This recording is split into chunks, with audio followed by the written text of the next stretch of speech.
Hey guys, it's Jamie here. This is day 2 of me trying to film modern abstract backgrounds and then adding leaf designs or modern botanicals to it. The first set that I didn't like the background. I tried using watercolour rather than acrylic paint. That was yesterday. That video was deleted. Started again today and then discovered the sound was corrupting because of also trying to do tutorials for the Botanics main creator club. I wouldn't have time to do this all again tomorrow without corrupted sound. Therefore, I have removed the worst of it, but there are parts of the video where you will hear some crackling. I've tried to get the volume changes even. I would recommend not wearing headphones. Where I've had to cut video out completely, I apologise. Most of the stuff that I had to cut out completely was at the end. So where you do see me draw this one, other examples, including rejects, and I will show you the rejects at the end of the video, you don't see me drawing.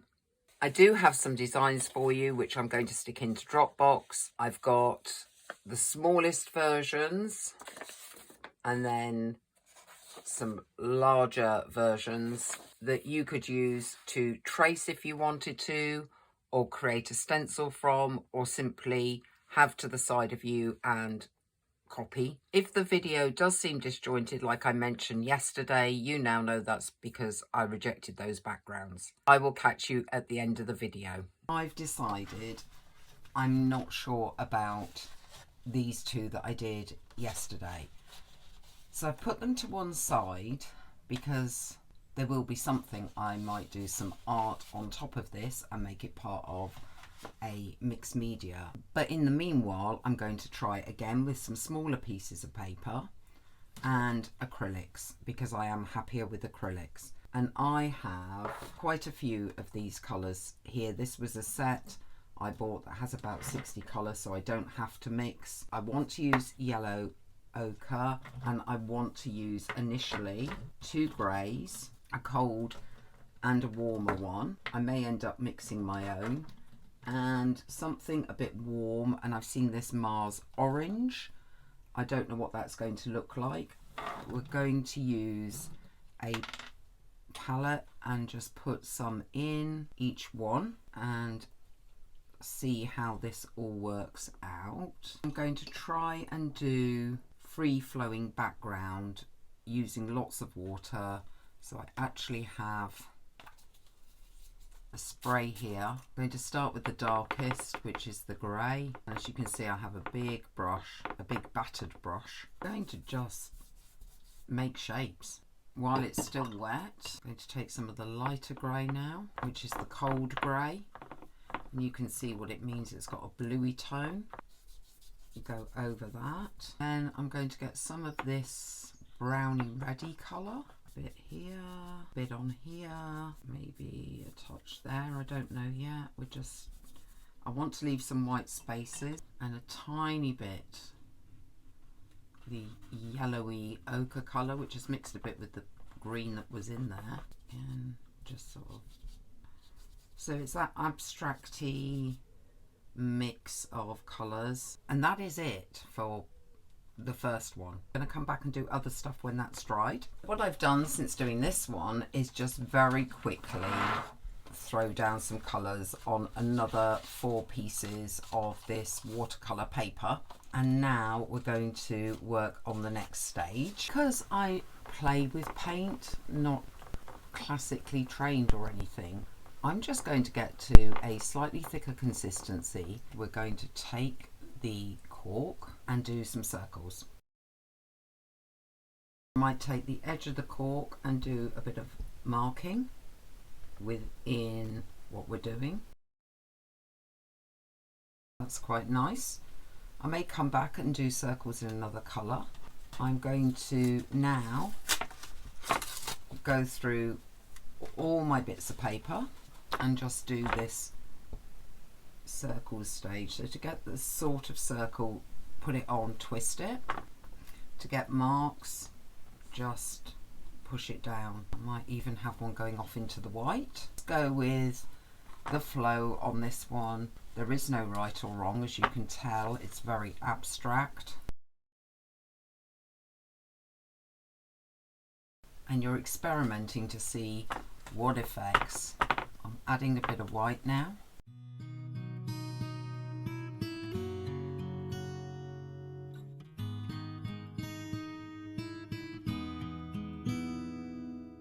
Only thing about these is between each stage I'm just allowing them to dry off. Now this is basically dry. I found this cocktail shot measure and it's got 2 different size circles on it, but you could use glasses or anything you have available.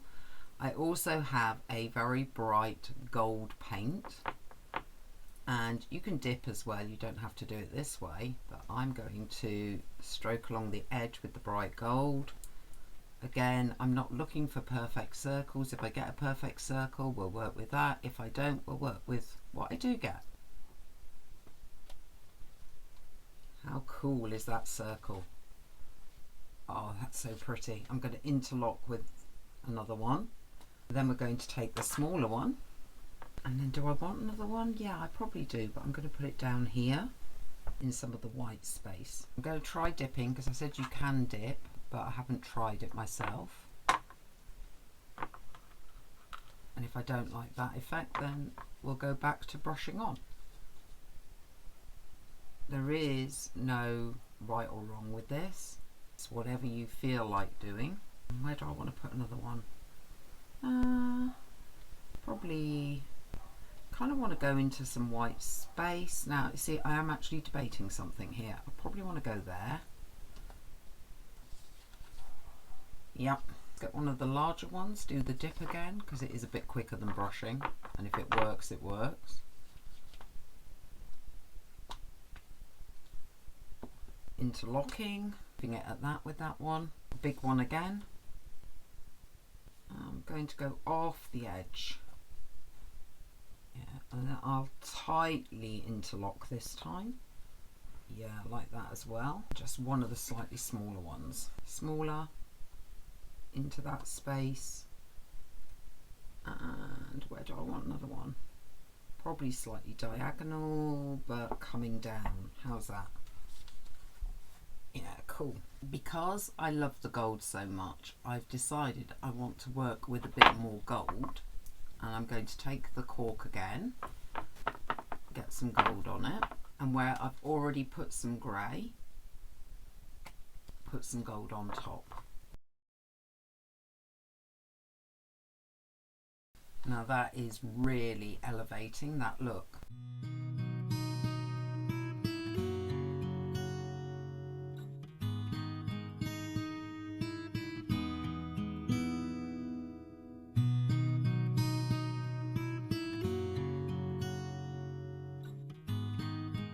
The next stage to this is going to actually be to work with this Mars orange, which is kind of browny red colour, and I have a smallish brush, and what I will be doing is in some of these areas just adding some marks.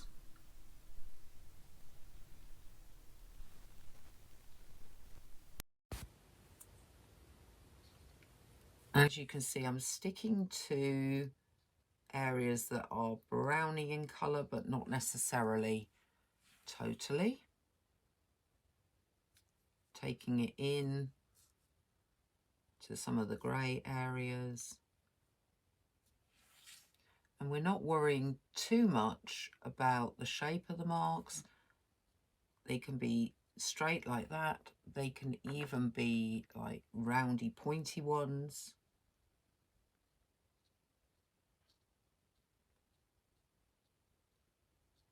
And just a few on each one. Next, because we're not overlapping, we can still work with this when it's wet. We're going to take some white and add a few dots.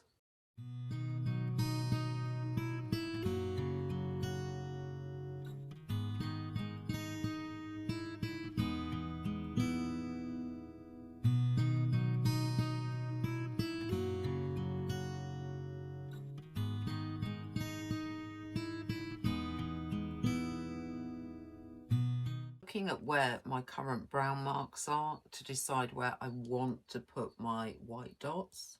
And if I want to follow a shape or create a new shape, a little bit this side, following this shape.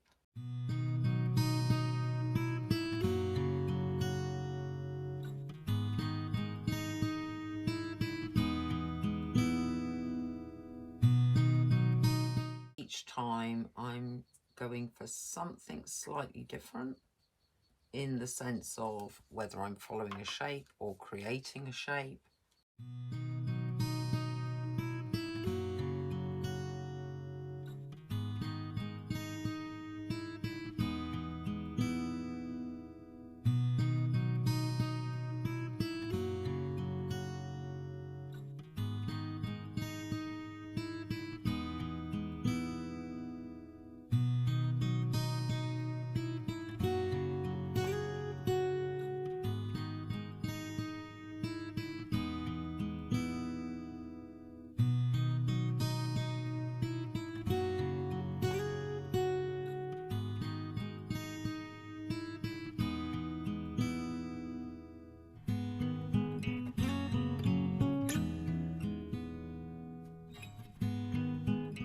Looking back over it and how much I do or don't like the white dots, I quite like them. So there are some of these that I may add some more to.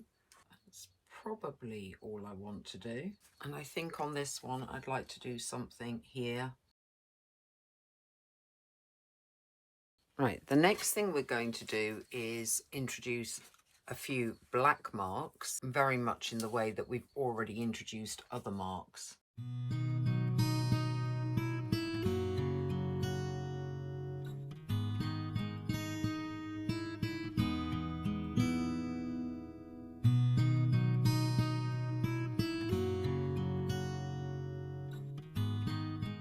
Dots and cork for black.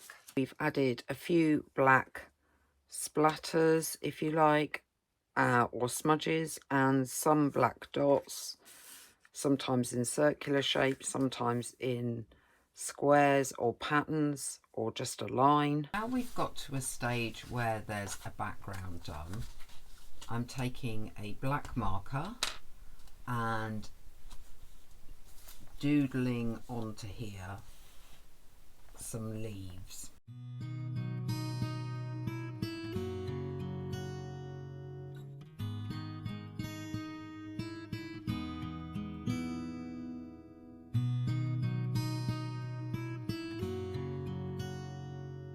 You can even do like a random one that's not really attached. We're leaving the leaves see-through. If you want to, because that's gone on quite faintly, you can go back over those lines to make them stronger. I'm sorry that the sound got completely corrupted on the rest of the video, so I'm going to walk you through extra things that I've done. This one I did very thick stems, thick black leaves, and added white paint pen in the middle. Here I did a painted version in black acrylic and white acrylic going opposite each other.